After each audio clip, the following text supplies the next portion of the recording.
chầu hát bài đi chơi ra tay là em thì ở nhà trong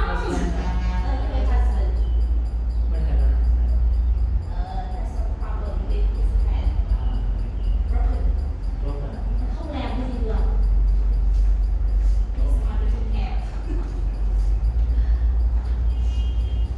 okay now start good highlight very good highlight down the mat keep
sao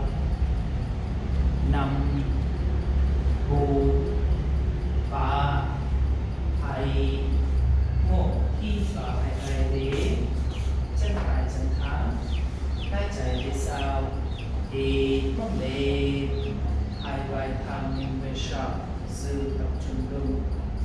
sau không để bút lên cao năm khi ta đi thua bốn ba hai một thọ tuông xua thì hai tay đến hai tay lên lại chân phải từ từ gặp hai tay hai làm được này hai tay về sau đặt ta giữ tay đến sáu đi thua năm thảo bốn chu ba hai một hít vào hai tay đến thở ra căng xuống hai tay lên nữa một hai ba bốn năm sáu bảy tám chín một đấy thì thân đường là hình thang do đó chúng ta xuống vào xuống một thì thân đường hình thang do đó đào xuống ra giữ tay hai bò đào xuống hai tay để sang đất tay giữ sau năm bốn ba một tháng bốn rồi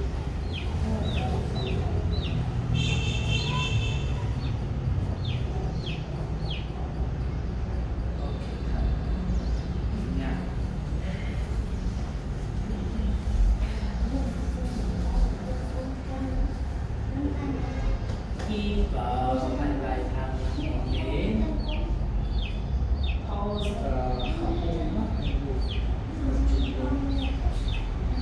khi vào hai vai thang mặt nhìn đến thao ra mặt hình bụng khi vào thổ ra khi vào thổ ra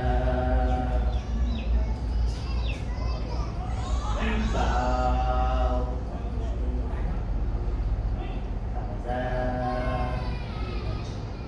hai lần hít vào thở ra bây giờ lên hít vào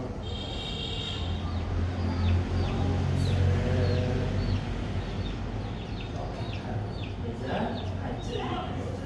lên thân hai tay thân hai chân xuống dưới đây sao đi tới bình thường năm không buông chân lên bốn ba hai một mắt hình thang một chút gặp đuôi chân lên một hai hình thang thò ra tay lên lên chân từ từ gặp hình xuống đào xuống thì hai tay đi tay tay về ra hai tay xuống thì hai tay đi mặt hình về hai tay dần tới tiếp tục hai tay xuống thì thân của mình hình chút gặp đuôi chân về sau một chân về sau hai ra đuôi xuống gặp đuôi xuống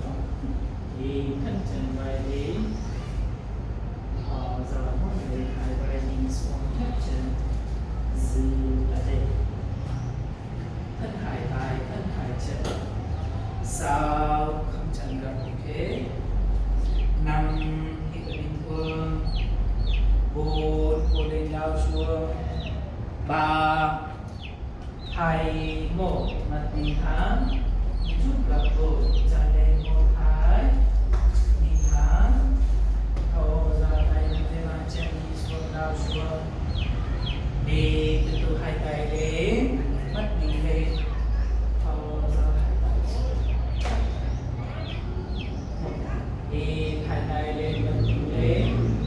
thở hai tay ra tay, thở hai tay xuống, xuống, xuống. Đi mắt nhìn thẳng, mắt mũi, chân tay sau.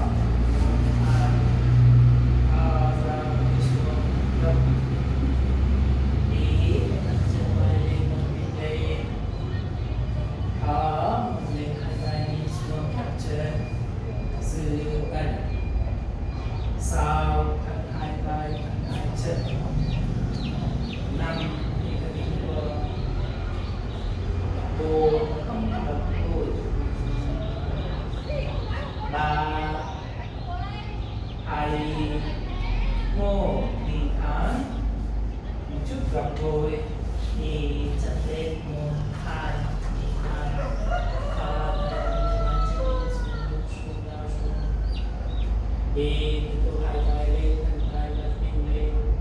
thở ra, tiếp tục đi hai tay lên, gấp gối, ôm về sau lật mình hai tay, thở thân chân, tay dành tay từ từ thở tay xuống, xuống, xuống, nào xuống, đi thân được lật mình hả, gấp gối, ai làm được nè, xong,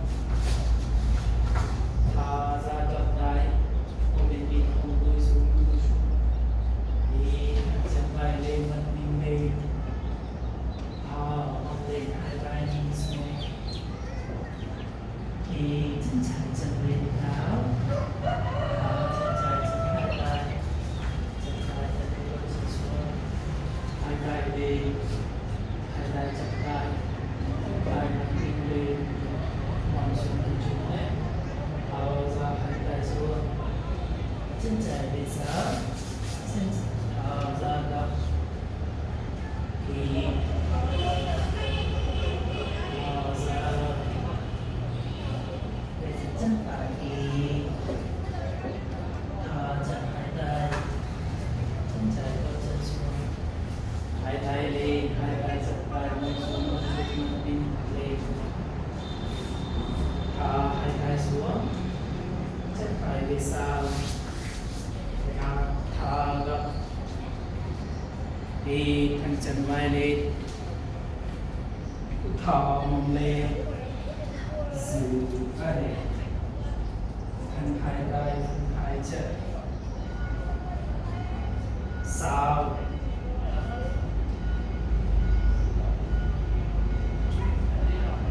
năm,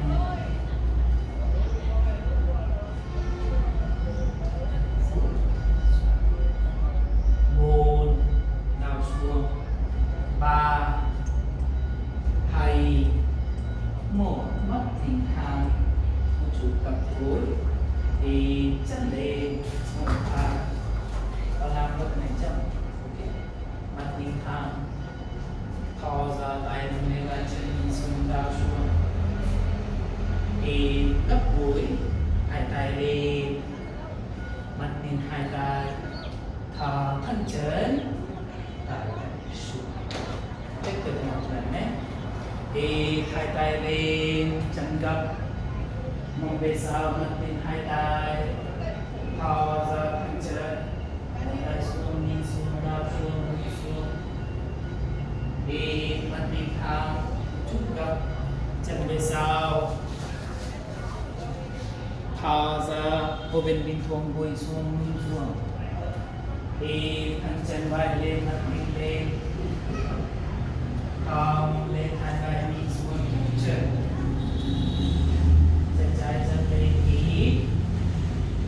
chân trái chân hai tay lên, hai tay chắp tay, hai tay đặt đi lên, hai tay xuống, chân trái về sau, ra gấp, đi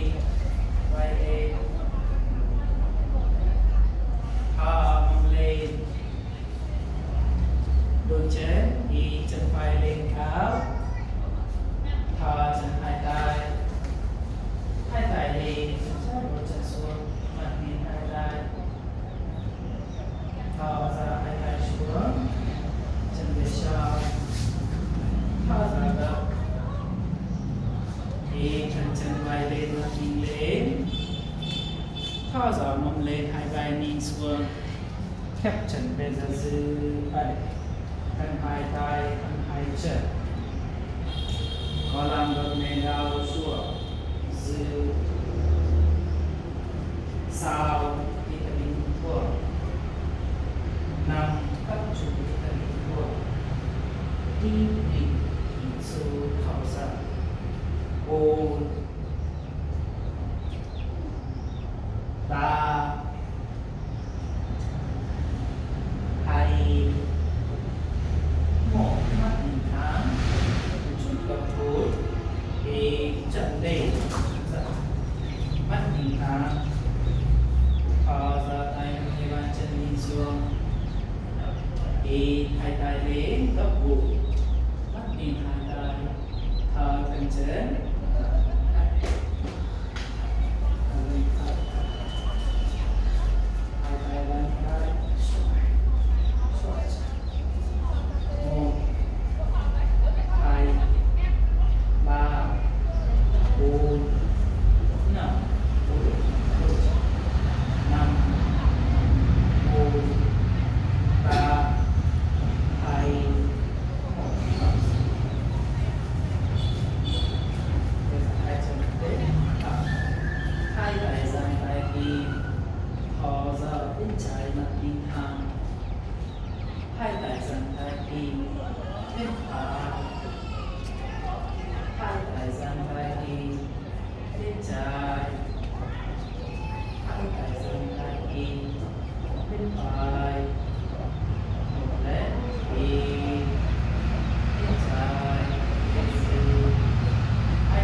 đau luôn nè luôn tháng mặt mình lên là đều cái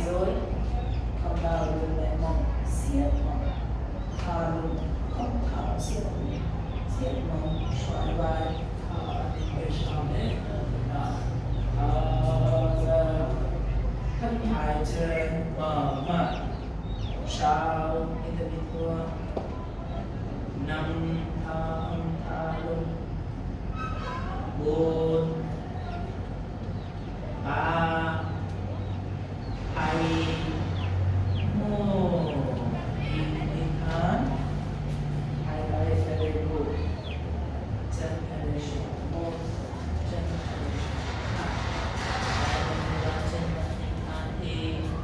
gặp lại ở đấy mắt nhìn về xa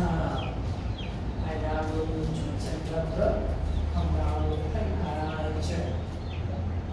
nhìn về xa giữ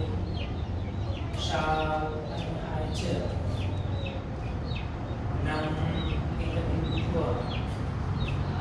bốn ba hai một hai tay xuống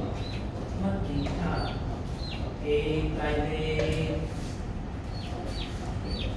thẳng xuống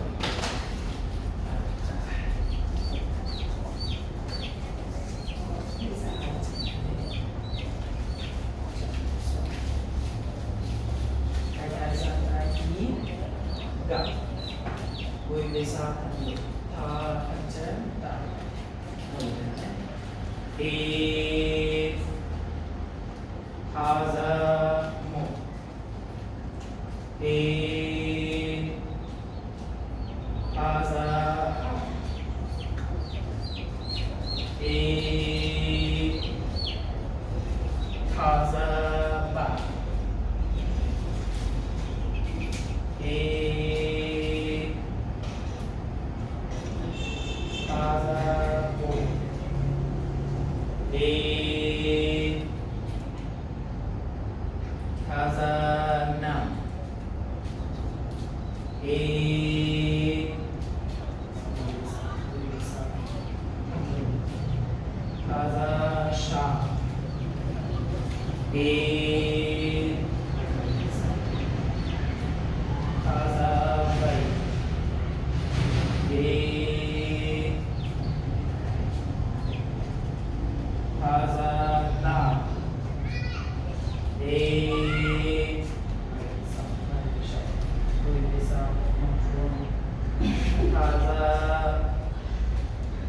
dan एक okay sao thân luôn nằm tinh thần nằm đuôi về sau bốn thân lùi hai một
ba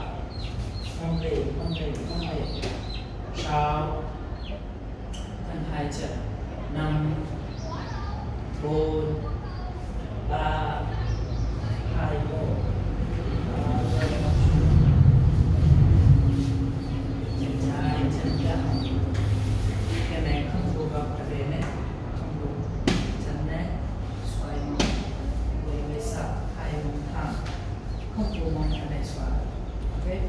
hai một thẳng không được đi hai cái dàn vai hai vai xuống thở ra bên phải có làm được này vai vai xuống tay trái lên lên chân phải hai vai thẳng mở vai mà đi lên các bạn bộ bên chân trái lưng xuống hai mông xuống sự hai đây sao kita bình thường năm hai vai thẳng bốn mặt đi lên ba hai một đi hai tay lên tay trái đi sau đi mông lên đi xoay vai đi vùng nằm đi sau nằm lên bộ đến cao sau chiếc năm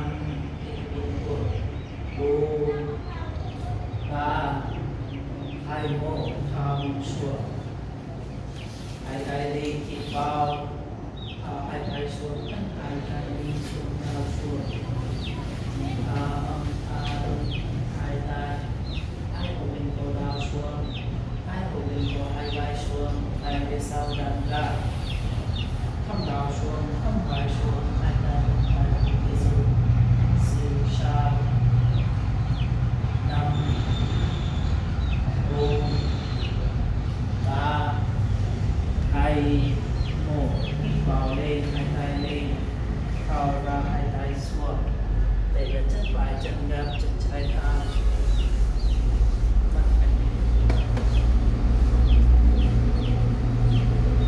cái này là chút là một tay ở đây chân một tay ở đây gối quay về sau mặt mình lên mong từ từ bên trái hai vai về sau mặt mình lên sau bình thường năm bốn ba hai một thả hai tay xuống tự đi chân phải chân lên cao thân hai tay đi xuống đào xuống chân phải gặp giữ ở đây tất cả bộ bên chân phải gối lên chân trái chân thẳng không xoay vai hai vai thẳng thân hai tay hai mông thẳng sau năm bốn ba hai một thở ra chân phải chân hai tay mông xuống trước chân đi một hai tay lên hai tay chân tay hai tay lên hai tay sự chân trái và chân lên chân trái chân thẳng sau khép lại năm mông xuống một chút bốn ba hai một hai tay xuống tiếp tục tay phải lên hai vai thẳng mặt đi tay phải hai mông thẳng sự sau năm bốn ba hai một thả hai tay xuống chết trái vừa chết xuống có làm được nên tay trái lên hai chân phải chân thang hai chân thang không làm được chân này tay lên tay giữ sau hai chân nằm thật đôi bông lên bốn ba hai một thở ra chân xuống nông xuống chân phải gập chân phải gối chân phải hai tay dang tay đi mặt bình thẳng tay trái xuống thở ra bên trái hai vai thẳng mở vai mặt bình lên giữ đây sau lưng thẳng năm sao ô đi đi thương ba thầy một hít vào lên hai tay lên hai phải về sau thì con lấy từ từ xoay vai hai vai thẳng về sau sau con lên cao năm siết mông bốn ba hai một thả từ từ con xuống hít vào hai tay lên thở hai tay xuống hai tay xuống cao xuống thở lưng cao vai chân trái chân vai chân lên có làm được này hai tay đi sau hai tay sau năm bốn ba hai một hít vào lên hai tay lên thở ra hai tay xuống chân trái chân gập chân phải thẳng nhớ động này chân một chút lại một tay ở đây chân một tay ở đây đùi ngưng lên quay về sau ngưng lên mong từ từ bên phải sau năm quay về sau một ba hai một tay xuống mặt mình thẳng thì chân trái chân lên bây giờ chân trái chân gập giữ lại phát phải vai đổ lên bây giờ có làm được đào xuống sau chân trái lùi đi năm hít bình thường bốn hai vai thẳng ba đào xuống hai một thở ra chân trái chân hai tay chân nhìn hai chân phải vào chân xuống hai tay sang hai một nhìn tay trái giữ nhìn thẳng sau tất cả này hai một hai năm cái này để chân này bốn hai vai thẳng ba hai một thắt hai chân hai dang tay ôm ra hai trái xuống hai vai lên hai vai thẳng mặt nhìn tay phải giữ để từ bình thường sau năm quay về sau bốn ngón vai ba hai một thở ra hai chân xuống hai phải đi hai phải xuống hai trái xoay vai hai chân thẳng hai vai thẳng mặt nhìn tay chạm ngưng lên lớn sau năm bốn ba hai một hai tay xuống chân phải lùi xuống hai tay lên thì không phải đau lưng hai tay thân tay đặt nhìn thẳng ok rồi không phải không đau lưng quay về sau đặt nhìn lên đau lưng đau cổ mặt nhìn thẳng giữ không đau lưng tự nhìn về sau bình thường năm bốn ba hai một từ từ hai tay xuống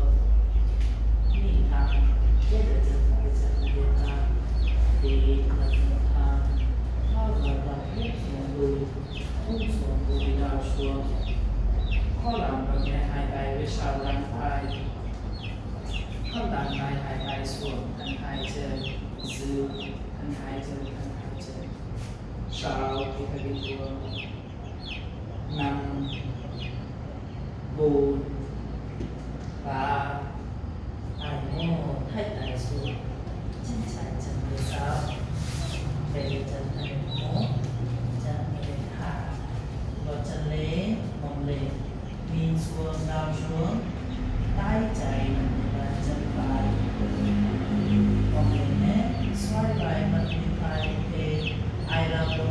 hai vai con vai nằm đi lên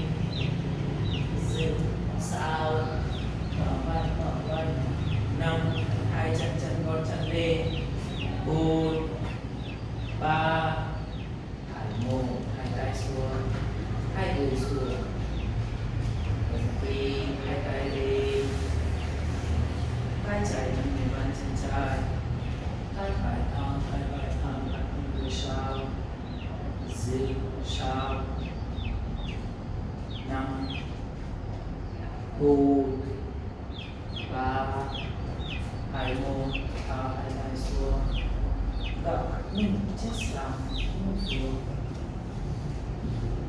thì thắt chân vai lên mặt lên chân tay hỗ trợ lên hai vai lên xuống khép chân giữ ở đây này thân hai tay thân hai chân giữ đây sau boleh kolam renang xuống năm kita buông bốn ba hai một rất là vui chơi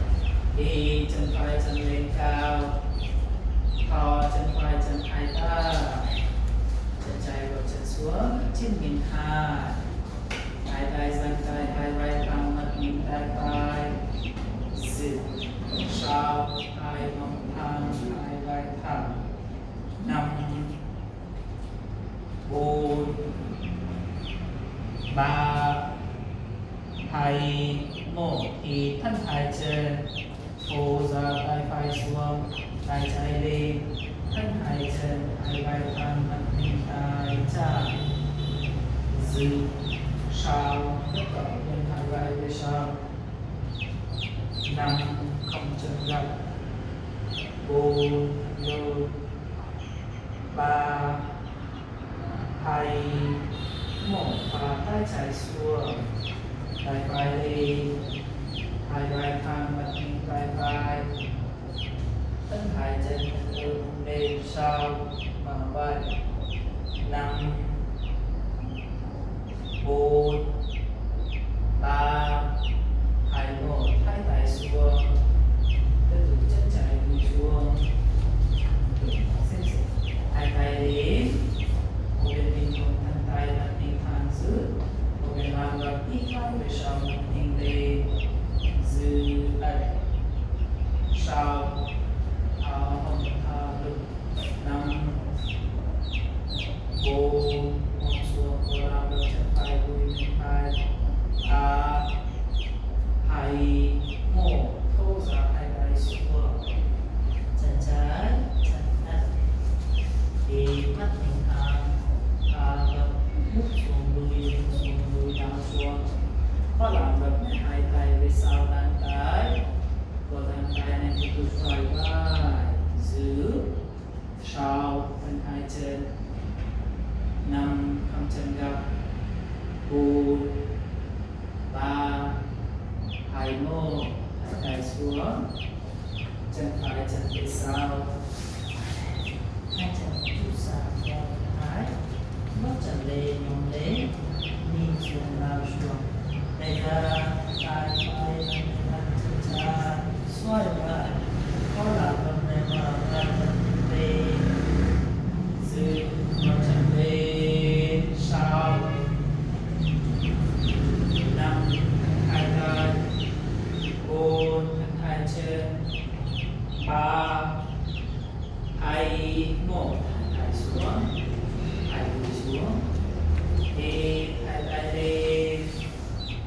thở hai vai hai vai chân phải hai trái thẳng hai vai thẳng mặt nhìn về sau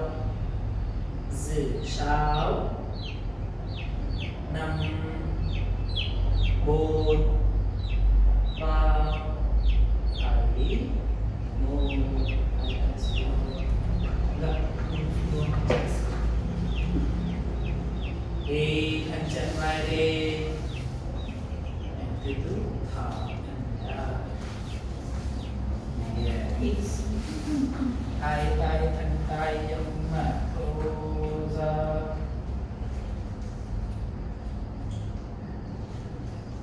จูคิตบิทวงหมดทาลึกพายจู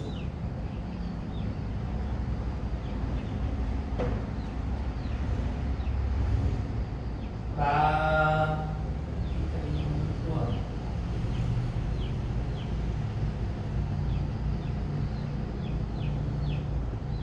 โกน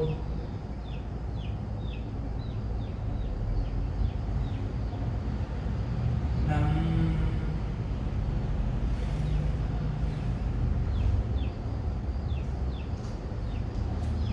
ชาว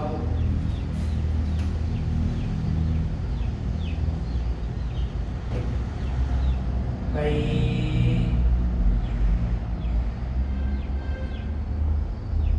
ตาม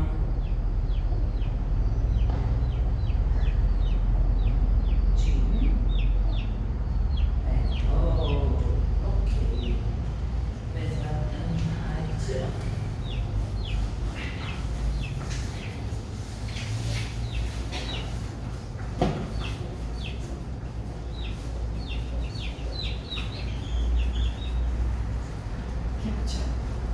Beza ko lang gap na chan pai chan gap ade ai ko ben chan gap ade bu ne ta bu ne không chan gap ade gap ne chan gap ade bu okay ai ta san ta di swal tho ra swai pa ai ta be sa ku gap ta ni swal dao shua sha tha lu nằm ai làm được nè đau xua bố chung dung ba ai mô ai tai gian tai ai tai xua chân tai bôi lên ai có thể xuống xoay ra ai tai gian tai đi khan ai chạy cái đây bụi ai không phụ cái đây này ai chạy cái đây ai phải lên đi thăng lực nung lên thở ra từ từ chạy vai xuống có làm được nè chạy vai xuống ai phải nè vai chân chạm hai vai thang từ nung lên mặt nhìn lên mở vai đau lưng bên vai bên trái ít dư sau kita đi phương 5 4 3 21 thì hai tay lên một chút bên vai hai tay xuống hai tay lên xuống đau xuống có làm được nhẹ chân phải đùi bên phải hai tay thân tả dư có đau xuống nè có hai vai xuống nè hai tay về sau đàn tả hai không đau xuống hai tay thân tay rồi không mong lên mong xuống tập đau bên chân trái chân thẳng dư sau 5 4 3 2 1 hai tay lên cố ra hai tay xuống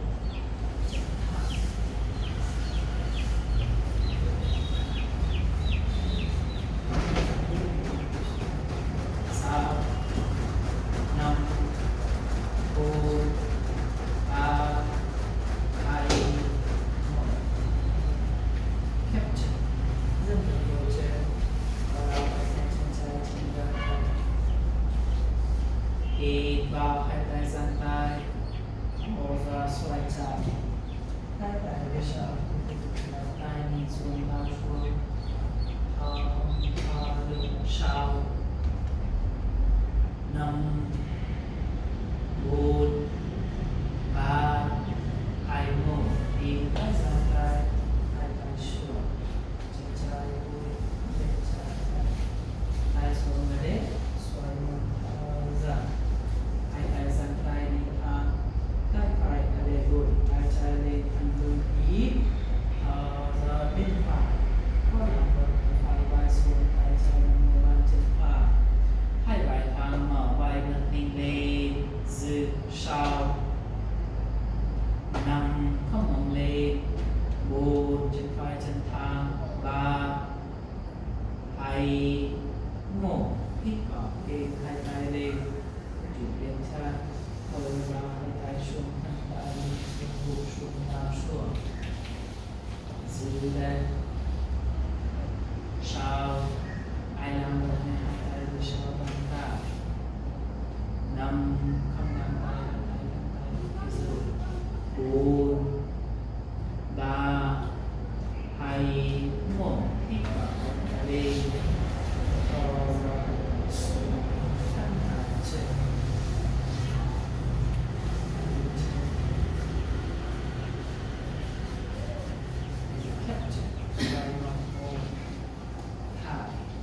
thì hai tay lên hai tay thẳng tay thô ra hai tay như bàn chân từ từ mút xuống đùi lao xuống khép chân thẳng chân không chậm lắm nhé sao thì ta bình thường năm bốn ba hai một thì hai tay lên thô ra hai tay xuống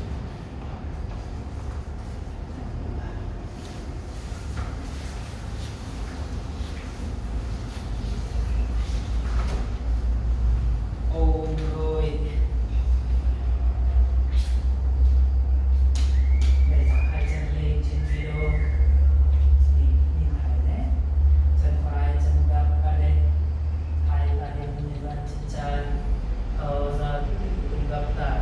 không mong lên mong xuống hai tay xuống đau xuống giữ đây sau đau gối tiếp tục nằm thả lưng bốn hít thở bình thường ba hai một tiếp tục hai tay xuống nhìn thấy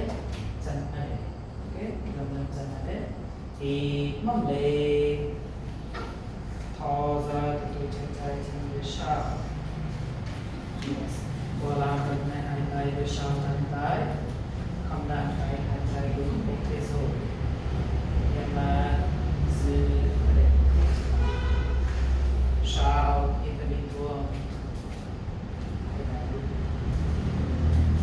năm bốn ba hai một thở ra từ mông xuống dậm thẳng đôi chân hai chân lên trên ví đầu bây giờ chân trái gấp hai tay nằm lên bàn chân phải thô ra từ từ gập hai tay không mong lên mong xuống hai tay xuống đau xuống thì mình giữ sao năm bốn ba hai một hai tay xuống thì mong lên tiếp tục chạy về sau giữ ở đây ăn lượt lên lên sau năm bốn thẳng lưng ba hai một xuống để ra gấp hai chân hai tay trên tiếp tục hít mông lên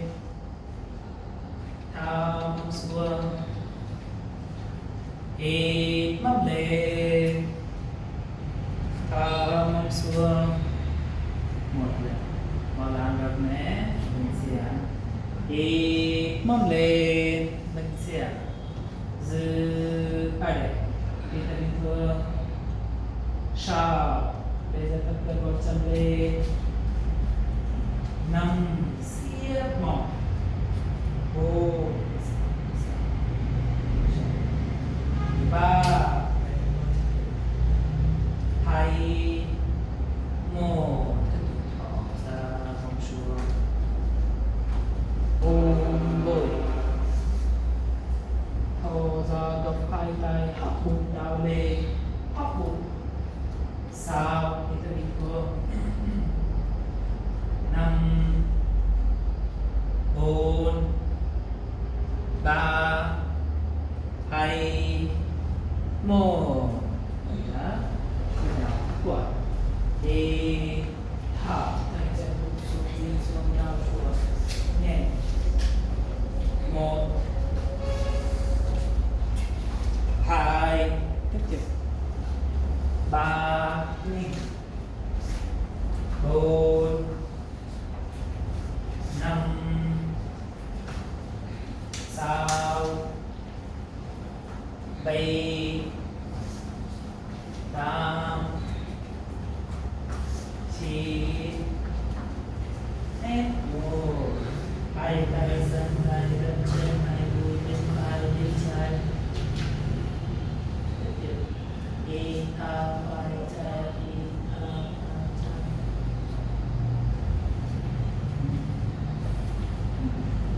ok bây giờ thân chân hết một chuyện relax tập trung nhé tất cả hô lên tập trung kita đi buông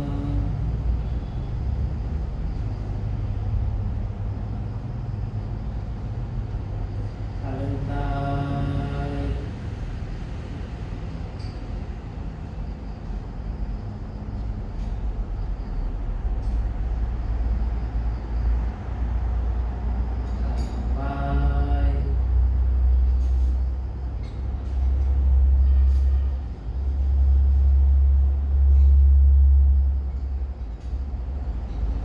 lưng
hai tay lên hai tay nắm cái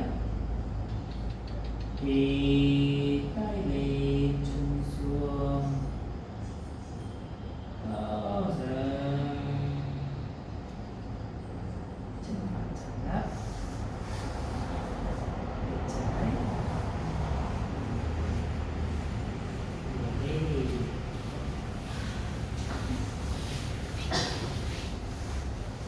and